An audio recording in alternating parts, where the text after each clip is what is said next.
ఒక్కసారి కొమ్మూరి గోల్డ్ కి కాల్ చేయండి. తాకట్లో ఉన్న మీ బంగారాన్ని విడిపించి మార్కెట్ ప్రైస్ కి వాళ్ళు కొనుక్కుని మిగతా డబ్బులు మీకు ఇచ్చేస్తారు. హాయ్, వెల్కమ్ టు మనం టీవీ. మనం ఉన్నది మన కోసం. నేను మీ జర్నలిస్ట్ మనోజ్.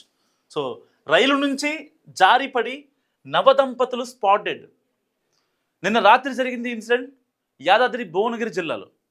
సో నిన్న సరిగ్గా రాత్రి 11 గంటలకు సికింద్రాబాద్ స్టేషన్ నుంచి మచిలీపట్నం ఎక్స్ప్రెస్ బయలుదేరింది. సికింద్రాబాద్ టు మచిలీపట్నం.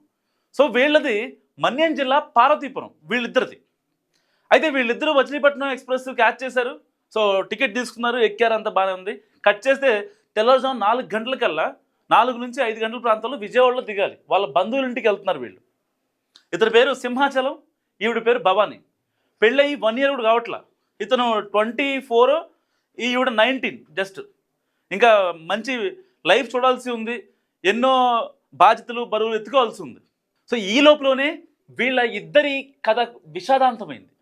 సరిగ్గా 2 నెలల క్రితం పెళ్లి చేసుకున్న వీళ్ళు ఇంత అర్ధాంతరంగా ఎందుకు చనిపోయారు, ఎలా చనిపోయారంటే, మచిలీపట్నం ట్రైన్ ఎక్కిన తర్వాత వీళ్ళు కరెక్ట్గా భువనగిరి బిట్వీన్ 1 to 2:30 మధ్యలో ట్రైన్ యాక్చువల్గా మచిలీపట్నం కొంచెం లేట్గా బయలుదేరుతుంది. సో వీళ్ళిద్దరు ఏం చేశారంటే, ఆ ట్రైన్ వెళ్తున్న సమయంలో అసలు యాక్చువల్గా శీతాకాలం, వీళ్ళు లోపలే కూర్చోవాలి. కానీ వీళ్ళు బయటకు వచ్చారనమాట. ఎక్కడికి ఏదైతే ఎంట్రీ ఎగ్జిట్ పాయింట్స్ ఉంటాయో ప్రతి బోగికి, అక్కడికి వచ్చి నుంచున్నారంట. నుంచున్న తర్వాత ట్రైన్ వెళ్ళే వేగానికి కాలు జారిందో లేకపోతే ఆ డోర్ తగిలిందో కానీ ఇద్దరు పడిపోయారు. ఎంత దారుణమైన చావు అంటే హృదయ విదారకరంగా ఉంది ఆ విజువల్. ఆ విజువల్ చూపిస్తే మళ్ళీ యూట్యూబ్ గైడ్లైన్స్ ప్రకారం చూపించకూడదు. చాలా దారుణంగా, ఏదైతే ట్రాక్ల మీద ఆ కంకర్ రాళ్ళు ఉంటాయో అవి మొత్తం మొహానికి గుచ్చుకొని ఎంత నరక యాతన అనుభవించుంటారో ఒకసారి ఆలోచించండి. జస్ట్ పెళ్ళి 2 months అవుతుంది వాళ్ళకి. ఇంకా అసలు నెక్స్ట్ లెవెల్ లైఫ్ చూడాల్సింది. ముద్దు మురిపాలు బోల్డ్ ఉంటాయి. ఎందుకు ఇంత అర్ధాంతరంగా చనిపోయారు? రీజన్ ఏంటంటే ఒక చిన్న సరదా. సో పెళ్ళయింది, ఒకవేళ ఆవిడ బయటికి వెళ్ళి అక్కడ నుంచుందామని చెప్పిందా, లేకపోతే ఏదన్నా ఆ భువనగిరి దగ్గర ఆ అడవులు రప్పలు ఆ అబ్బాయి చూద్దామని చెప్పాడు, అది తెలియదు. కానీ ఎవరికి తెలియదు. కానీ కట్ చేస్తే వీళ్ళిద్దరూ బయటకు వచ్చారు. ప్రమాదశాత్తు జరిగింది ఈ ఘటన. ఇలాంటి ఎన్ని ఘటనలు చూడలేదు మనం. అసలు ఒక్క నిమిషం ఆలోచించండి. మీరు ట్రైన్లో ట్రావెల్ చేస్తున్నా, బస్సులో ట్రావెల్ చేస్తున్నా ఇలాంటి ఫీట్లు ఎందుకు నాకు అర్థం కాదు. దేనికోసం చేయాలి? ఒకసారి మీ ఇంట్లో వాళ్ళు, మీ కుటుంబ సభ్యులు కావచ్చు, మమ్మల్ని కన్నవాళ్ళు కావచ్చు, ఇంట్లో మీకోసం వెయిట్ చేసేవాళ్ళు కావచ్చు, మీకు గుర్తురాదా? నాట్ ఓన్లీ సింహాచలం భవానీ, చాలామంది అర్ధాంతరంగా ట్రైన్ దూకేస్తారు. లేకపోతే రన్నింగ్ ట్రైన్లో ట్రైన్స్ ఎక్కుతూ ఉంటారు. ఆ ప్లాట్ఫామ్కి ఆ ట్రైన్కి మధ్యలో గ్యాప్లో పడి ఎంతమంది నరకేతను అనుభవించారు. అంటే సెకండ్ కోసం మీ జీవితాన్ని త్యాగం చేస్తారా? చాలామంది ఆలోచించాలి.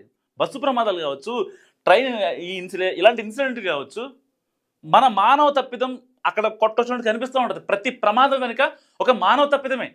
ఏ ట్రైన్లు లూప్ లైన్లో ఉన్నప్పుడు, లేకపోతే సిగ్నలింగ్ తేడానో, లేకపోతే ఇంకో టెక్నాలజీ తేడాతో జరిగిన ఘటనలు చాలా తక్కువ.